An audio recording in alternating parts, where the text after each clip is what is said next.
All right, just wanted to kind of show you what's going on. Having the key does not want to seem like it doesn't want to go into the accessory position.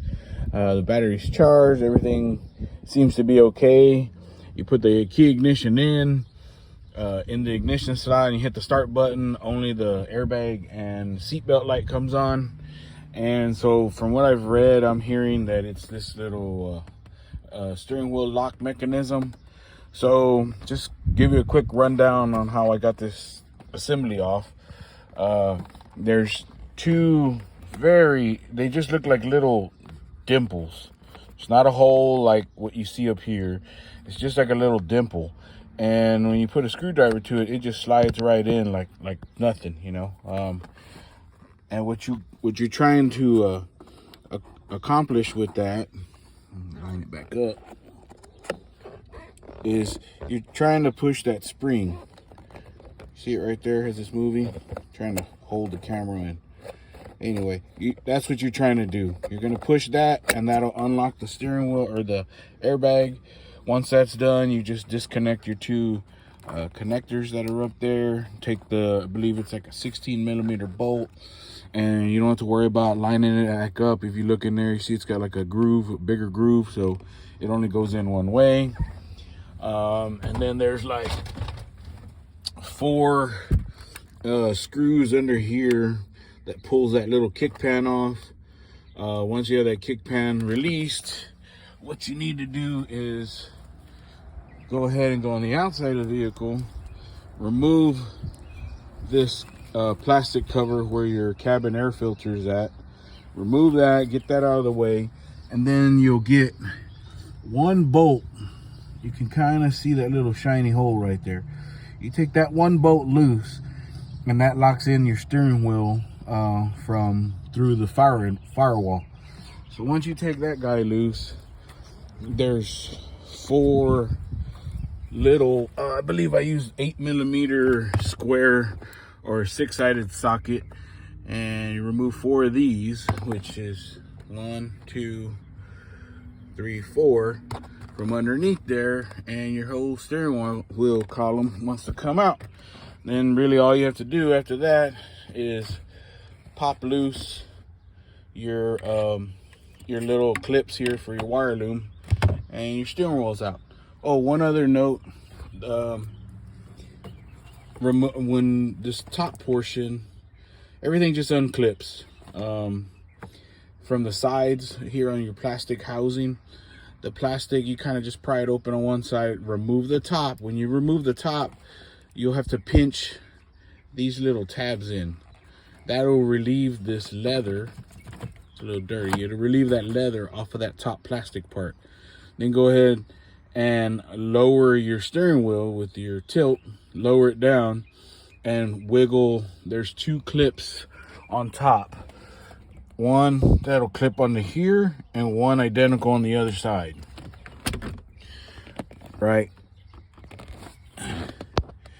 Get a better shot for you. Right there. See this little part right here? Right here. So it clips onto there.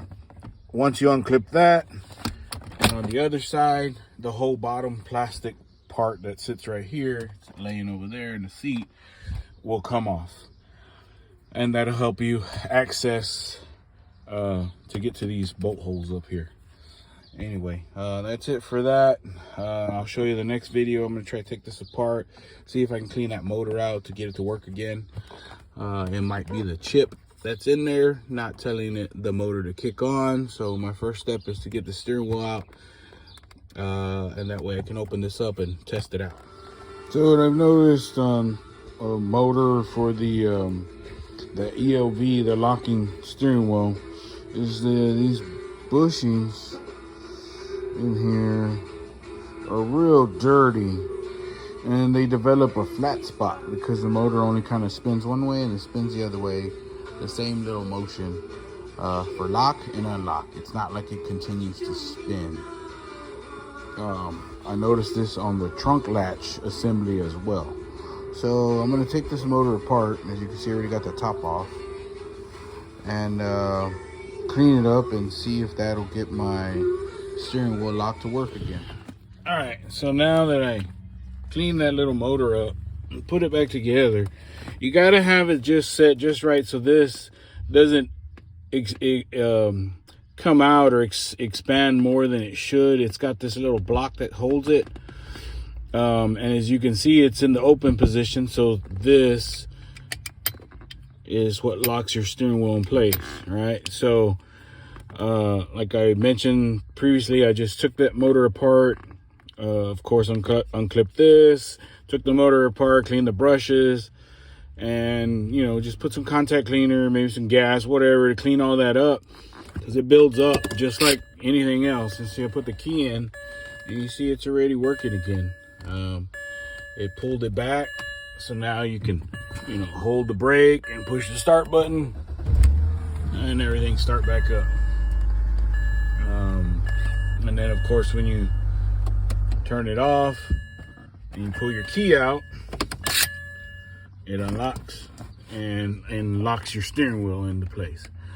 So hope this helps. Like I said, I've heard that you have to take this whole steering wheel out and go to a junkyard and buy another one when it's all messed up. And I think what I found on most of this, on these cars, these 05 to like 08, is they use these little step motors, these little bitty 12-volt motors.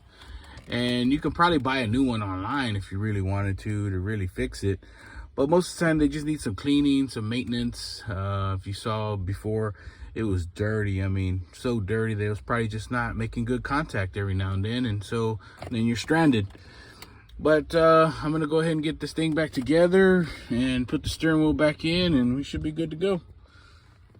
On another side note, if you notice on the screw heads that were in there, I just broke the tamper-proof little tab that was in the center.